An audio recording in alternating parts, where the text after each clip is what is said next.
bringing in a 58-year-old Mike Tyson. This seems a very weird departure from what he was doing, and maybe in need of a big night, a big fight, because the other fights weren't doing as much.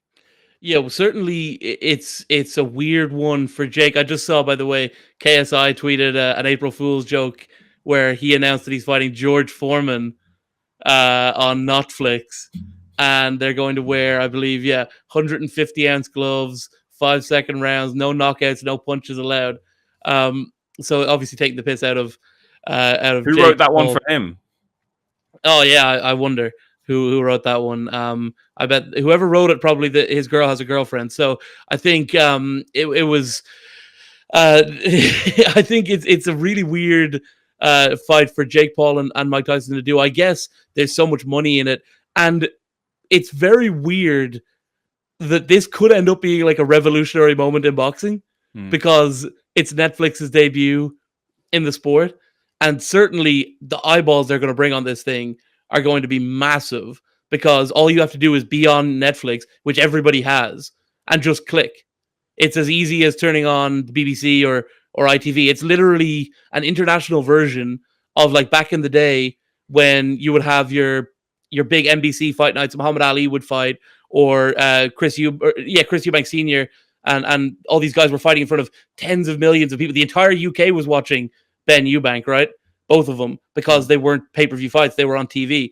And this is going to be the same thing. This is the new age version of that, where do you have any friends who don't have some degree of access to Netflix?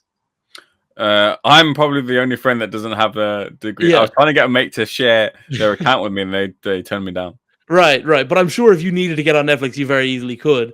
And pretty much everybody has it, and it's in almost every household in the world, in the Western world anyway. So it could be like this revolutionary, huge moment for boxing to have a broadcaster like that involved.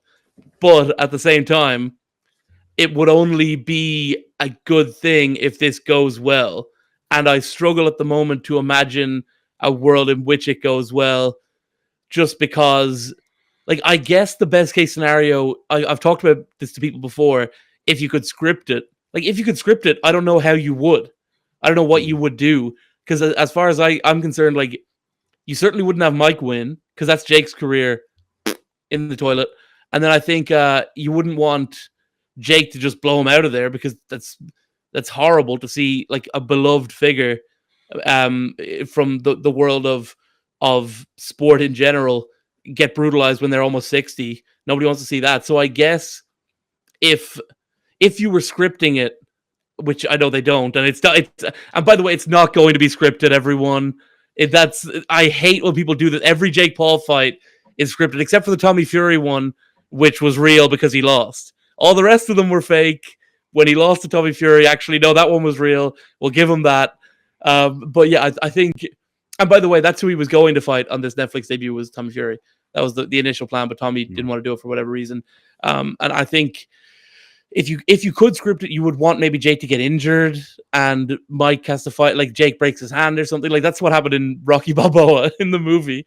Is Mason the Lion Dixon broke his hand, and that's how Rocky was able to fight him. And that's, I guess, the only way. Or if Mike were to catch him with something and Jake were to get dropped and have to come back up and come back from that, we need to see what the rule set's going to be. It's not this crazy rule set you're seeing on social media.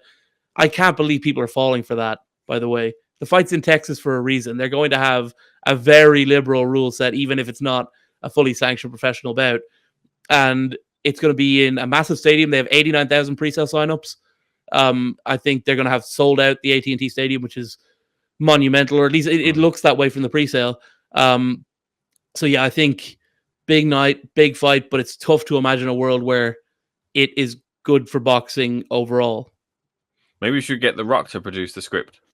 Yeah, maybe. Well, remember they had a script for the Tommy Fury fight? Oh, apparently, yeah. That was, none of it happened, and some of the stuff on there was outrageous. I think that people want to believe bad stuff about Jake Paul.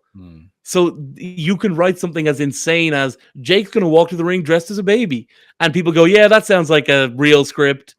That really sounds like the fight is fixed. Like, people want Jake to be a phony so bad. but in fact he's not, and his fights are all legitimate, and this one's going to be legitimate too. We'll see how much of a contest it's going to be. Do you have any interest in it, really? Like, as a boxing fan, probably. As a spectacle, maybe, but as a boxing fan, probably not. Well, this is where it's like, this is where it does cross over, and this is where it does get attention. Like, this is one of the few fights where, like, it gets announced and it must be on the news somewhere, because my mum will text me, as she did, and say, Mike Tyson's fighting Jake Paul. I'm like, I know. How the hell do you know? My mum's so, like, far removed from boxing at all. It's not in her feed. It's not in her interest at all. It's not what she watches on TV. But somehow she's seen this, and I suppose it resonates with the lapsed fan to some degree as well, because she wasn't into boxing anyway, but she knows Mike Tyson. So it clearly does have that real appeal and could be one of those biggest events. But it's one of those as well where a traditional boxing fan, again, really poo-poos this, as they probably would do, and looks at the Misfits scene and says, look at you now, 100 times repeatedly, as The Rock did the other day to Cody Rhodes.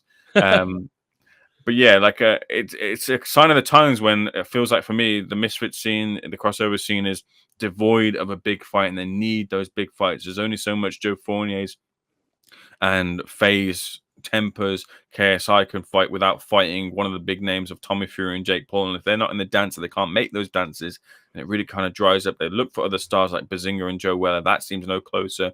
Deji's, we don't know where Deji's whereabouts are. So those Danny Aaron's, you're not excited about Danny Aaron's versus Bevo?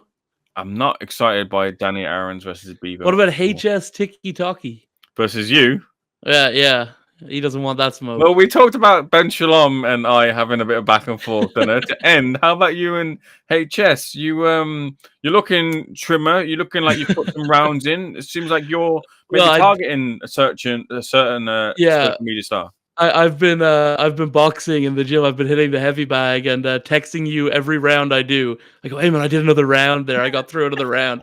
But no, I think HS doesn't want the smoke. He is bad at boxing. I've seen clips of him. And yeah, no, look, the thing is, it was bad, that whole thing where, like, he was slagging me off and all that stuff, and he kept going at me on social media. The thing is, when I got home from Leeds that time, I went and my dad collected me from the airport, and I talked about this with my dad. That's obviously not a luxury HS has. So I just discussed it with my father, and he basically just said, leave it alone. So yeah, I mean, HS, not a guy whose dad wanted to stick around. Mine did, so it's fine. And we can box maybe if he wants.